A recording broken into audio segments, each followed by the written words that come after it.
एक हफ्ते पहले हमने कच्चा तीवू का मुद्दा उठाया।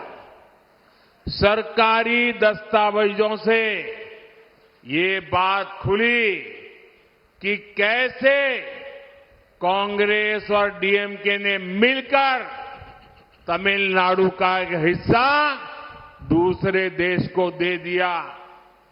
भारत की संप्रभुता से हुए इस खिलवाड़ की कीमत हमारे गरीब मछुआरे चुकाते रहे हैं। 19 अप्रैल को मतदान के समय डीएमके और कांग्रेस के इन पापों का हिसाब जरूर होना चाहिए। நண்பர்களே, இந்தி கூட்டணியினர்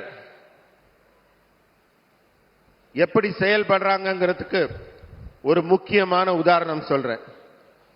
ஒரு வாரத்துக்கு முன்னாடி நம்ம கச்சத்தீவு பிரச்சனையை எழுப்பினோம். காங்கிரசும் திமுகவும் ஒன்னா சேர்ந்து எப்படி இந்தியாவின் உயிரோட்டமான ஒரு பகுதியை வேற நாட்டுக்கு தாரை வார்த்து கொடுத்தார்கள் என்பது பற்றிய அரசு ஆவணங்கள் வெளியிடப்பட்டன. அப்பதான் தெரிஞ்சது அவங்க தமிழகத்திற்கு இழைத்த அந்த துரோகம். இந்தி கூட்டணியினர் இந்தியாவின் இறையாண்மையை சேதப்படுத்தினதுக்கான விலையை பாவம் நம்ம தமிழக மீனவர்கள் தான் அதுக்கு விலை கொடுத்து கொண்டிருக்கிறார்கள். திமுக மற்றும் காங்கிரஸ் செய்த இந்த பாவங்களுக்காக வரும் ஏப்ரல் 19ஆம் தேதி தேர்தல் நடைபெறும் போது மக்களாகிய நீங்கள் தான் அவர்களுக்கு சரியான பாடம் புகட்ட வேண்டும். साथियों, डीएमके सत्ता के अहंकार में डूबी हुई पार्टी है।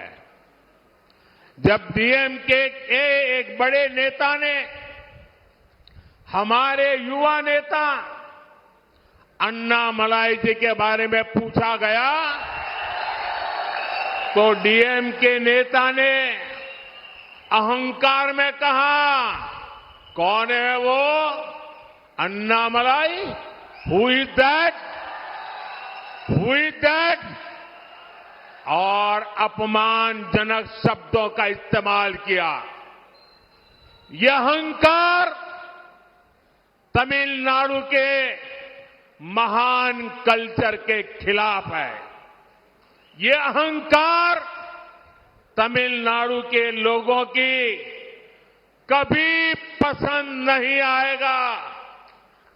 एक पूर्व पुलिस अफसर के लिए, बैकवर्ड क्लास से आने वाले एक युवा के लिए, ग्राउंड पर इतना काम करने वाले युवा के लिए जो शब्द डीएमके ने कहे हैं वही उसका असली कैरेक्टर है।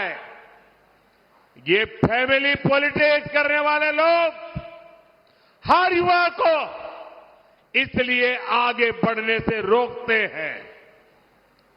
நண்பர்களே, திமுக எப்பவுமே அதிகார ஆணவத்திலேயே மிதந்து கொண்டிருக்கிறது.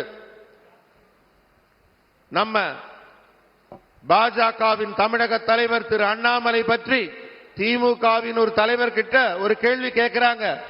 அவர் கேட்கிறார், யார் இந்த அண்ணாமலைன்னு, ஹூ இஸ் ஹி அப்படின்னு கேள்வி கேட்கிறார். அந்த அளவு ஆணவம் அவர்கள் கண்களை மறைக்கிறது. யார் அப்படின்னு அவங்க கேள்வி கேட்கிறாங்கன்னா அந்த அளவு அவங்கள கண்களை மறைக்கும் அந்த ஆணவத்தை தமிழகம் என்றும் அனுமதிக்காது. தமிழ் கலாச்சாரத்திற்கு எதிரானது அந்த ஆணவம். ஒரு இளைஞன் பிற்படுத்தப்பட்ட வகுப்பில் இருந்து வருகிறார். ஒரு முன்னாள் காவல்துறை அதிகாரியாக செயல்பட்டு இருக்கிறார். காலத்தில் வீரம் காட்டிக் கொண்டிருக்கிறார். அவரை தெரியலையா அவங்களுக்கு? இதுதான் அவங்க உண்மையான குணம். ஃபேமிலி பாலிடிக்ஸ்ல பண்ணிக்கிட்டு இருக்காங்கல்ல, அவங்களுக்கு ஒரு சாதாரண குடும்பத்திலேருந்து ஒரு இளைஞன் நேர்மையான அரசியல் செய்ய முன்வராங்கிறது பிடிக்கலங்கிறது தான் உண்மையான கருத்து. செய்திகளை உடனுக்குடன் தெரிந்து கொள்ள உடனே சப்ஸ்கிரைப் பண்ணுங்க.